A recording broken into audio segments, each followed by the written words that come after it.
is Mick Burgess. I'm joined backstage at the Queen Vic in South Shields with Brian Downey from Thin Lizzy. Brian, how are you doing? Hi Mick, how's it going? Very well, thanks. Great to talk to you again. Yeah.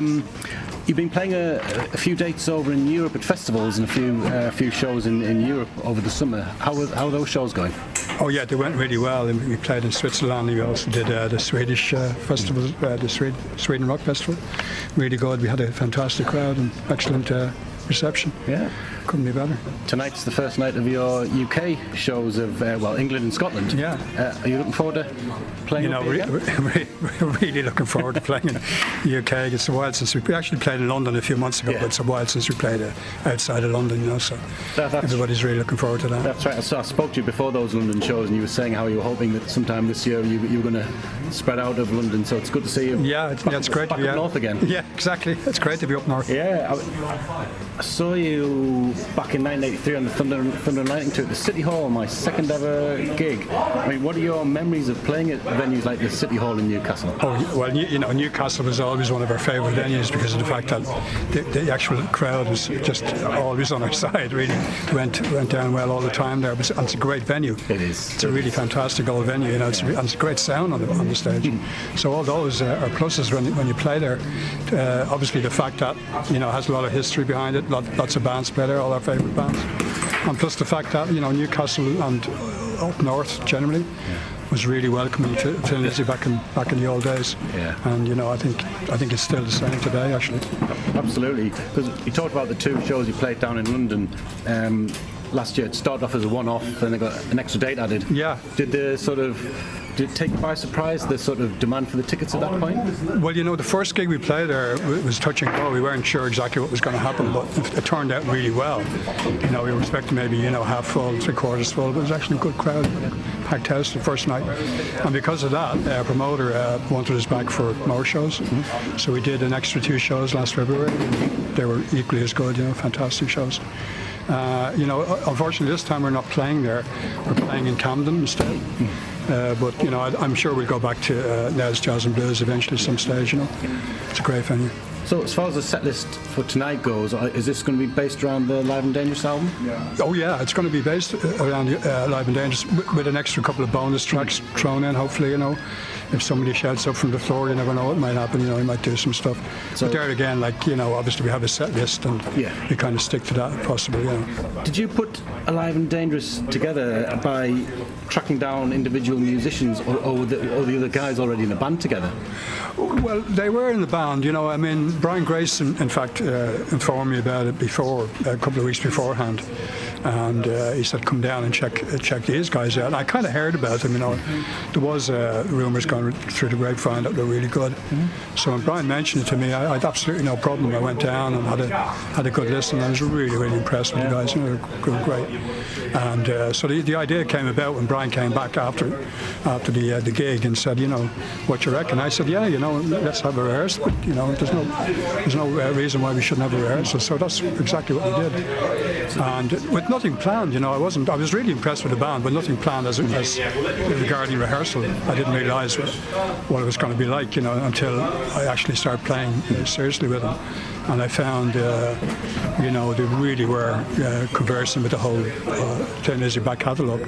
So it seemed to me. So what did they think when Brian Downey of Thin Lizzy came knocking and saying, can I play with you? Well, yeah, but I didn't say actually that. It was like, do you want to have a jam? Let's go into rehearsal here and have a jam. That's what happened. And I discovered during the jam that these guys were better than I thought, Absolutely, and then obviously Matt Wilson, it's the difficult job of getting Phil Lynnett's vocals and the phrasing and everything, but he seems to have really nailed it. And absolutely, he does nail it, and he's been listening to Lizzy for years, and obviously Phil is a massive influence, but he really nails the songs, it's so great to play with him for that. And obviously the twin harmony guitar sound is another trademark, and Brian and Phil, the guys to do that. Well, they are, these guys seem to know all those, all the twin lead, dual guitars, and they've obviously studied that as well over the years, and it comes very natural to the guys. Yeah. That's what really amazed me when I started playing with them first. the whole thing really did feel and sound natural. So I think the bonus is that those guys have been playing without me there for years previous, honing these tunes. So what was the first song that you played together? Well, I think we actually just went into Jailbreak. I think I just called Jailbreak, and we just jammed on that for about 20 minutes. There's absolutely no problem. All the changes were there, all the stop starts. There's absolutely no problem. So we got into rehearsals after that, and we just went through about 6-7 tracks without stopping, and that was like a real eye-opener for me. The guys were really, really kind of conversing with the tunes. And you got any sort of feedback from Scott or Brian or anybody like that from the? Well, not so much from Scott, but Brian sent his regards already. Scott, I'm sure will, but he's been busy lately, and I'm sure he will send regards. Yeah.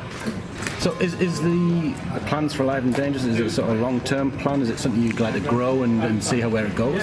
We do want to grow it because, we have been in the studio there last month. We did some demos, so, there's 4 or 5 demos we have down now. So hopefully we can get an album by hopefully middle of next year. Is this original?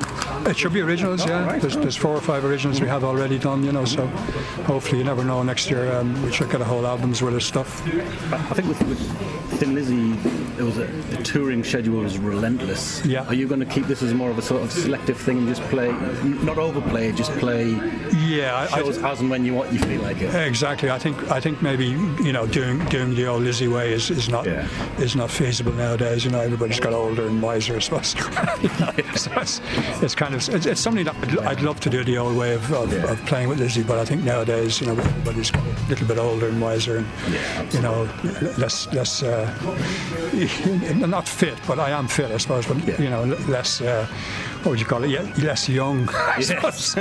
Aren't we all? When you get to that age, you kind of slow down naturally. Live and Dangerous is considered one of the all-time great live albums. Do you feel that the live recording caught the essence of Thin Lizzy in a way that the studio albums didn't? Well, it did, because at the time I remember, reviewers were saying that obviously the band is about a live band and a studio band.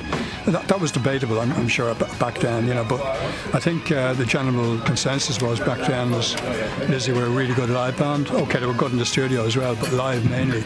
And I think everybody knew that, from the reviews. Phil had the idea, okay, everybody's saying the band is a great live band, let's prove it, let's do a live album and prove it.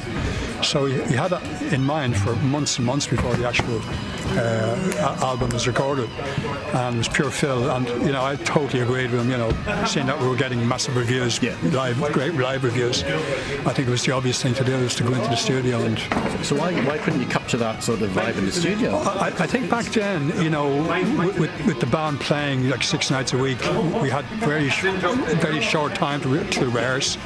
So we really were rehearsing like, it was a kind of a situation where you kind of say you get into the studio and that'll finish the rehearsals up. That shouldn't really be in the way, but that actually was the way, because we were so busy on the road. We had very little time to actually rehearse the songs.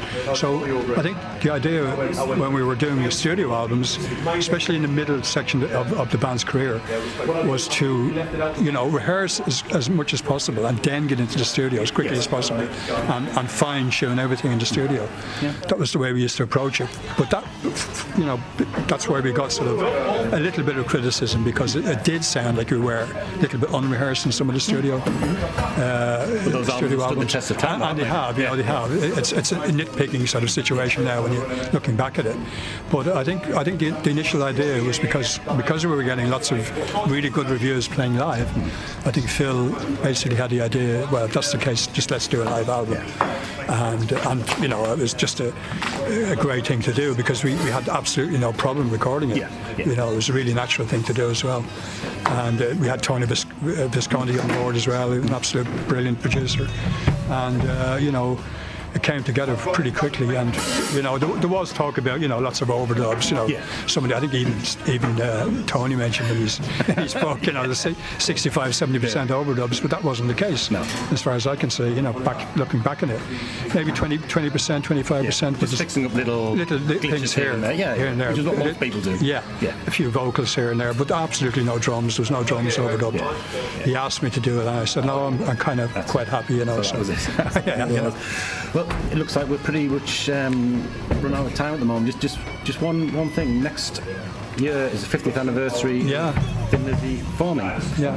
Are there any plans to do any one-off shows with the band, or see how it goes? Well, no, I mean, not really, because I think I'm kind of concentrating on this situation. I know Scott's got Black Star Riders, so there's nothing really planned for the 50th. Yeah.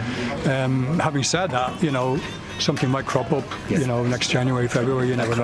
There's a long time until It's then. quite a while to go beforehand, yeah. So who knows? You never know, mate. But it'd be nice if we've got Alive and Dangerous, Black Star Riders, and a few Thin Lizzy. Yeah, well, so the best of all worlds, really. You never know what might happen, but that would be ideal, But looking forward, you never know. It could easily happen, but at this present stage, there's nothing planned at the minute.